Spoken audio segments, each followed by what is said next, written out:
যুক্তরাষ্ট্রকে হুঁশিয়ারি দিয়ে মোজতবা খামেনির বার্তা, শত্রুদের ঠাঁই হবে জলের তলদেশে, জানালেন ট্রাম্পবিহীন ভবিষ্যৎ হবে ইরানের।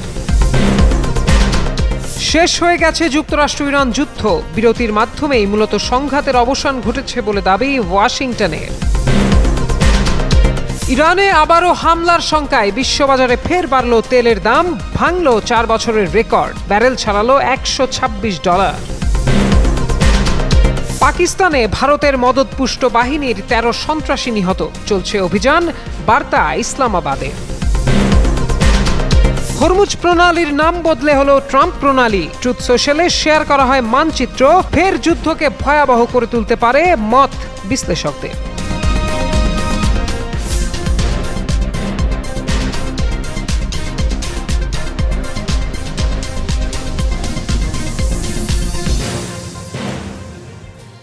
ভবিষ্যতে পারস্য উপসাগর যুক্তরাষ্ট্রবিহীন হবে বলে মন্তব্য করেছেন ইরানের সুপ্রিম লিডার মুস্তফা খামেনি। তিনি বলেন, যেসব বিদেশি হাজার কিলোমিটার দূর থেকে লোভ ও বিদ্বেষ নিয়ে এই অঞ্চলে সমুদ্র সীমায় এসেছে, তাদের স্থান হবে সমুদ্রের তলদেশে, আর ইরান ও তার প্রতিবেশী আরব দেশগুলো করবে উন্নতি। বৃহস্পতিবার ইরানের সরকারি টিভিকে খামেনির লিখিত বক্তব্য পড়ে শোনানো হয়। এতে তিনি বলেছেন, আল্লাহর সাহায্য ও শক্তি নিয়ে পারস্য উপসাগরের উজ্জ্বল ভবিষ্যৎ হবে, যেটি আমেরিকাবিহীন এক ভবিষ্যৎ। সেই ভবিষ্যৎটি এখানকার জনগণের অগ্রগতি, স্বাচ্ছন্দ্য এবং সমৃদ্ধিতে নিয়োজিত থাকবে। খামেনি আরও বলেন, ইরান উপসাগরীয় অঞ্চলকে রক্ষা করবে, সঙ্গে শত্রুরা এখানকার সমুদ্রের যে অপব্যবহার করছে সেটির পতনও ঘটবে। এছাড়া হরমুজ প্রণালীতে যে নতুন ব্যবস্থাপনা আনা হচ্ছে, অর্থাৎ ইরানের নিয়ন্ত্রণে নেওয়া হচ্ছে, সেটি হরমুজের শান্তি, সমৃদ্ধ এবং অর্থনৈতিক সুবিধা বয়ে আনবে বলেও দাবি করেন তিনি।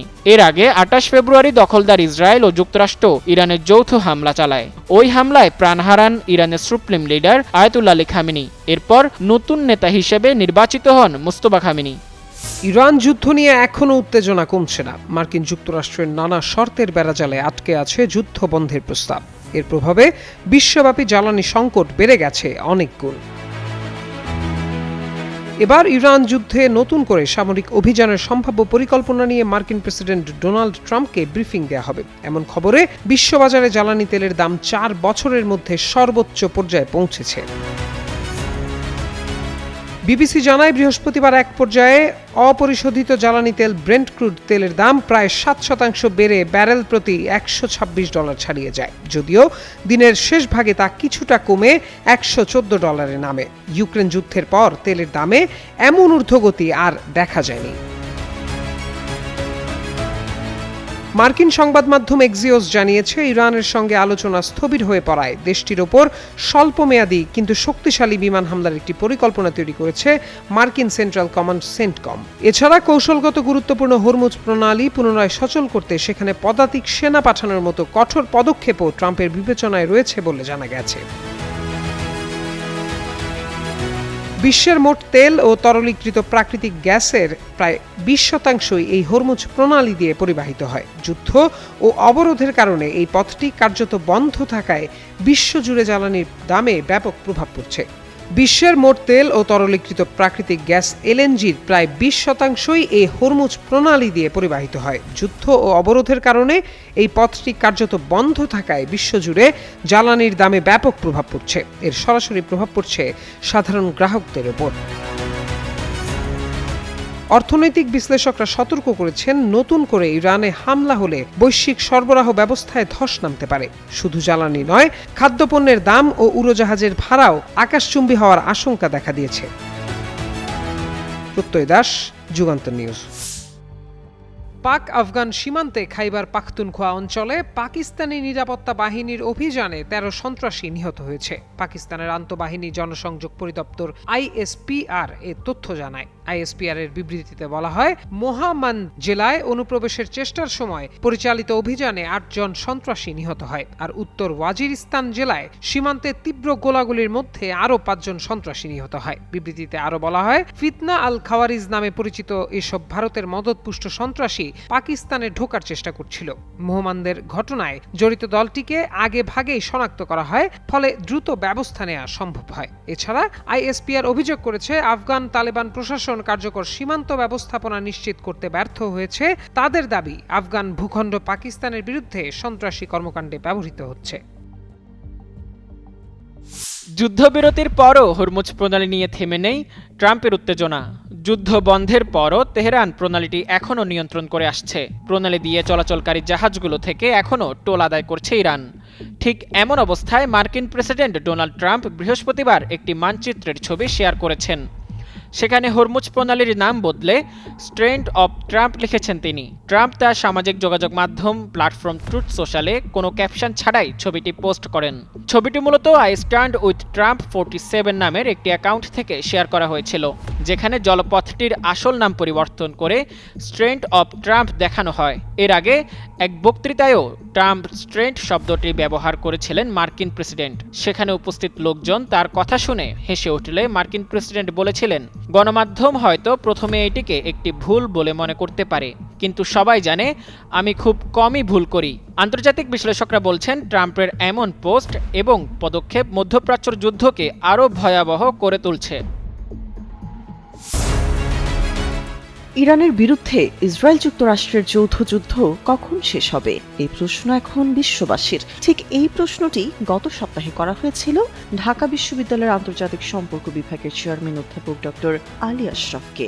মার্কিন যুক্তরাষ্ট্র যদি মনে করে যে ইরানের অলরেডি ইনফ্রাস্ট্রাকচারাল ব্যাপক ড্যামেজ হয়েছে, তার শীর্ষস্থানীয় সিভিলিয়ান লিডারশিপ এবং মিলিটারি লিডারশিপের একটা অংশ মারা গিয়েছে, হত্যা করতে সক্ষম হয়েছে, তারপর ব্যাপক রকমের মিলিটারি ওয়েপন্সের ক্ষতি হয়েছে, হ্যাঁ, যেটা চেয়েছিল যে ইরানের সরকার পরিবর্তন সেটা পায়নি, কিন্তু যতটুকু পেয়েছে সেটাকে যদি সে মনে করে যে এটা আগামী 10-20 বছরের জন্য ইরানকে পিছিয়ে দিবে, হ্যাঁ, সে যদি এটাকেই তার জয় হিসেবে, ভিক্টরি হিসেবে ইন্টারপ্রিট করে, তাহলে কিন্তু যুদ্ধ থেকে সে সরে আসতে পারে।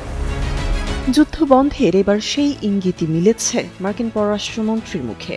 ইরান বনাম যুক্তরাষ্ট্রের চলমান যুদ্ধে মার্কিন বাহিনী নিরঙ্কুশ বিজয় অর্জন করছে বলে দাবি করেছেন দেশটির প্রতিরক্ষামন্ত্রী পিট হেগসেথ। মার্কিন প্রতিনিধি পরিষদের সশস্ত্র পরিষেবা কমিটির এক শুনানিতে উপস্থিত হয়ে তিনি এই দাবি করেন।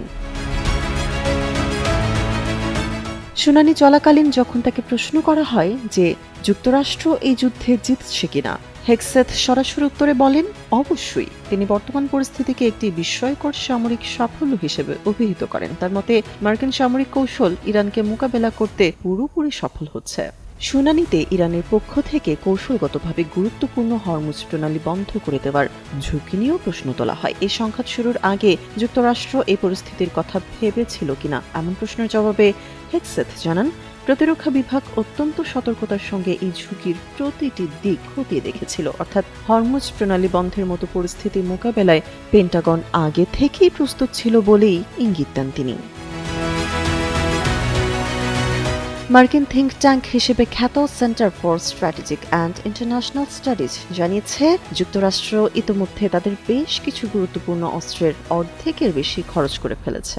28 ফেব্রুয়ারি অপারেশন এপেক ফিউরি শুরু হওয়ার আগেও মার্কিন ভাইস প্রেসিডেন্ট জেডি ভেন্স এই কথিত সামরিক অভিযানের বিরোধিতা করেছিলেন।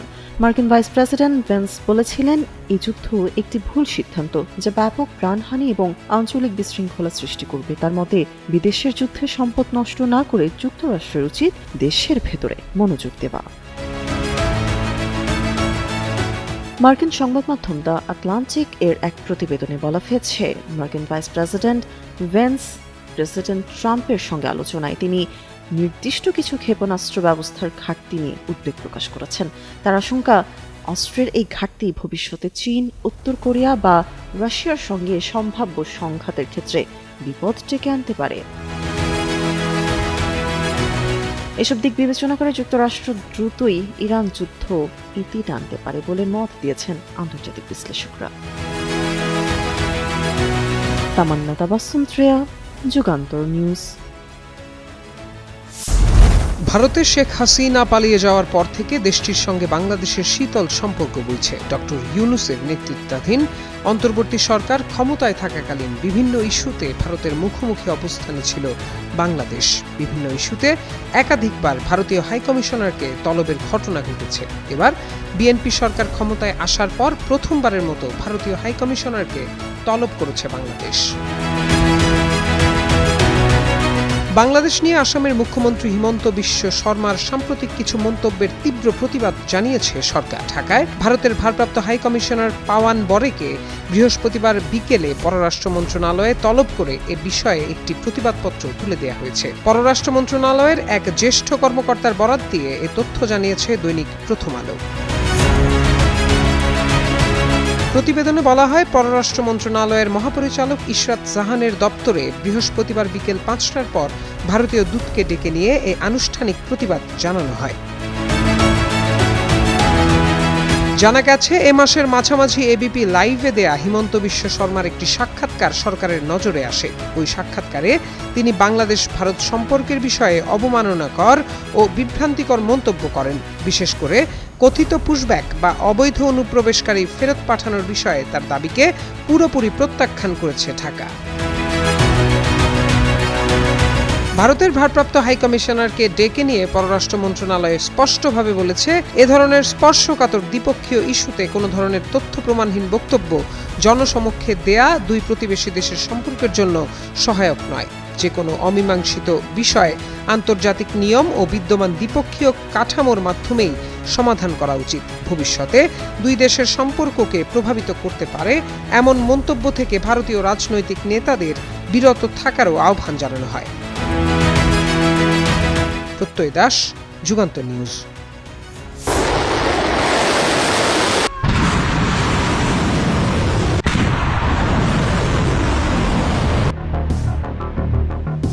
ইসরায়েলের উত্তরাঞ্চলের জারিয়াত এলাকায় একটি ক্ষেপণাস্ত্র শনাক্ত হওয়ার পর সতর্কতামূলক সাইরেন বাজানো হয়েছে বলে জানিয়েছে ইসরায়েলি বাহিনী। তবে কারা এই ক্ষেপণাস্ত্র ছুড়েছে তা জানায়নি ইসরায়েলি বাহিনী আইডিএফ। উত্তর ইসরায়েলের এই অঞ্চলটি লেবানন সীমান্তের কাছে অবস্থিত। এর আগে বৃহস্পতিবার দক্ষিণ লেবানন থেকে ছোড়া একটি রকেট প্রতিহত করার কথা জানায় দেশটির সেনাবাহিনী। তারা বলেছে, ক্ষেপণাস্ত্রটি এমন একটি এলাকায় ছোড়া হয়েছিল যেখানে সৈন্যরা অভিযান চালাচ্ছিল। এ বিষয়ে আর কোনো ব্যাখ্যা দেয়নি ইসরায়েলি বাহিনী। তবে আইডিএফ এর বরাতে টাইমস অফ ইসরায়েল জানিয়েছে, জারিয়াতে শনাক্ত হওয়া ড্রোনটি ভূপাতিত হয়েছে কিনা তা যাচাই করা হচ্ছে। ওই ঘটনার সময় সীমান্তবর্তী এলাকা মিসগাভ এএম ও কেফার জিলাদিতে সতর্কতামূলক সাইরেন বেজে ওঠে। আন্তর্জাতিক বিশ্লেষকরা বলছেন, নিয়মিত ড্রোন হামলা এবং পাল্টা গোলাগুলি প্রমাণ করে যে সীমান্ত এলাকাটি এখনও যুদ্ধের ময়দান।